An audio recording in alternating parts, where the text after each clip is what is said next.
સ્વાગત છે તમારું ફરી એક આજના વિડીયોની અંદર। મિત્રો આજના આ વિડીયોની અંદર આપણે ગરીબ પરિવારોને ઘર બનાવવા માટે જે સહાય મળે છે, જે આવાસ યોજનાની સહાય મળે છે, એના વિશે આ વિડીયોની અંદર આપણે વાત કરીશું। અહીંયા ગરીબ પરિવારોને જે છે ઘર બનાવવા માટે જે ગ્રામીણ વિસ્તારમાં 1,20,000ની સહાય મળશે અને શહેરી વિસ્તારમાં જોવા જઈએ તો 1,70,000ની સહાય મળશે।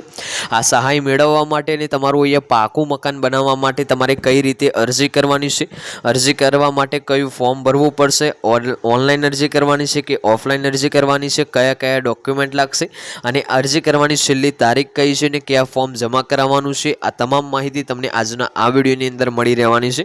तो विडियोने तमे एंड सुधी जोता रहेजो। तमने आजनो आ विडियो पसंद आवे तो विडियोने एक लाइक करजो। तमे आपणी आ चेनल पर नवा होय तो चेनलने सब्सक्राइब करी लेजो अने कॉमेंट करीने खास जणावजो कि आपणो आजनो आ विडियो तमे कया गाममांथी अने कया जिल्लामांथी जोई रह्या छो, जेथी करीने आपणने पण खबर पड़े कि आपणो आजनो आ विडियो आ गाम आ जिल्ला सुधी पहोंची रहे छे। तो विडियोनी जे छे हवे आपणे शरूआत करी लईए।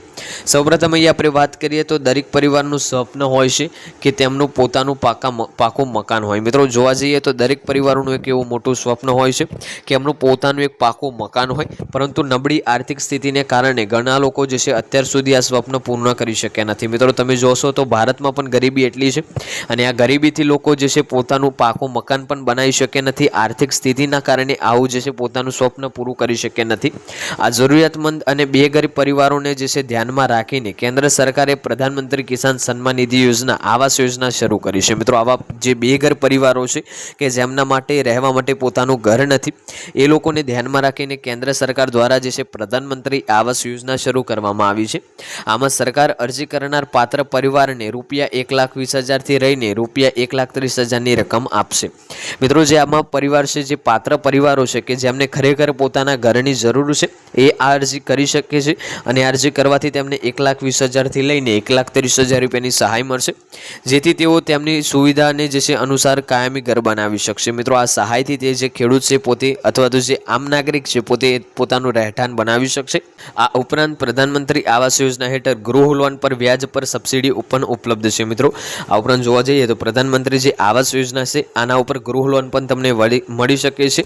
જે પરિવાર પણ નાણાકીય બોજ ઘટાડે છે આ યોજના શહેરી અને ગ્રામીણ બંને વિસ્તાર માટે લાગુ પડે છે અને લાખો પરિવારો પહેલાથી જ તેનો લાભ લઈ ચૂક્યા છે। મિત્રો આ જે યોજના છે એ તમે જે છે શહેર વિસ્તારમાં રહેતા હોય તો ગ્રામીણ વિસ્તારમાં રહેતા હોય તમે ગમે ત્યાં જે છે આ યોજનાનો લાભ મેળવી શકો છો અને આગળ પણ લાખો પરિવારોએ જે છે આ યોજનાનો લાભ મેળવ્યો છે। વાત કરીએ તો પ્રધાનમંત્રી આવાસ યોજના માટે પાત્રતા ધોરણ આ યોજનાને જે છે લાભ ફક્ત એવા જે છે પરિવારોને જ મળે છે કે જેમની પાસે હજુ સુધી પોતાનું પાકું ઘર નથી।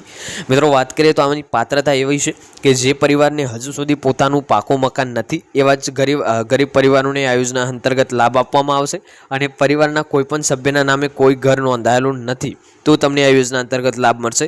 જો પરિવાર પાસે 5 એકરથી વધુ સિંચાઈવાળી અને જમીન હોય અથવા તો 10 હેક્ટરથી વધુ બિન સિંચાઈવાળી જમીન હોય તો તે આ યોજના માટે પાત્રતા રહેશે નહીં। મિત્રો તમારી પાસે 5 એકર કરતાં વધુ જમીન હોય એ પણ સિંચાઈવાળી અથવા તો 10 એકર કરતાં વધુ જમીન હોય બિન સિંચાઈવાળી તો તમે આના માટે પાત્રતા ધરાવતા નથી।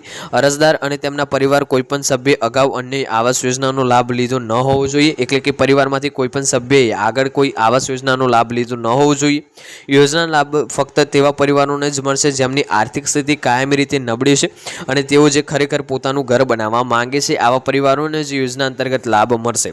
વાત કરીએ તો પ્રધાનમંત્રી આવાસ યોજના હેઠળ ડોક્યુમેન્ટ કયા લાગશે તો સૌપ્રથમ તમારું આધાર કાર્ડ લાગશે, બીજું જોવા જઈએ તો રહેઠાણનું પ્રમાણપત્ર લાગશે, ત્રીજું જે છે આવકનું પ્રમાણપત્ર, ચોથું ઉંમરનું પ્રમાણપત્ર, પાંચમું જમીનનું પ્રમાણપત્ર જો લાગુ પડતું હોય તો passport size photo, bank passbook, mobile number અને જમીન સંબંધિત જે દસ્તાવેજો છે કે જે જગ્યાએ તમારે ઘર બનાવવાનું છે એ જગ્યાના જમીન સંબંધિત તમારે દસ્તાવેજો આપવા પડશે। પ્રધાનમંત્રી આવાસ યોજના માટે ઓનલાઈન અરજી પ્રક્રિયા હું તમને અહીંયા જણાવું તો ઓનલાઈન અરજી કરવા માટે સૌપ્રથમ પ્રધાનમંત્રી આવાસ યોજનાની સત્તાવાર વેબસાઇટ ઉપર તમારે જવું પડશે।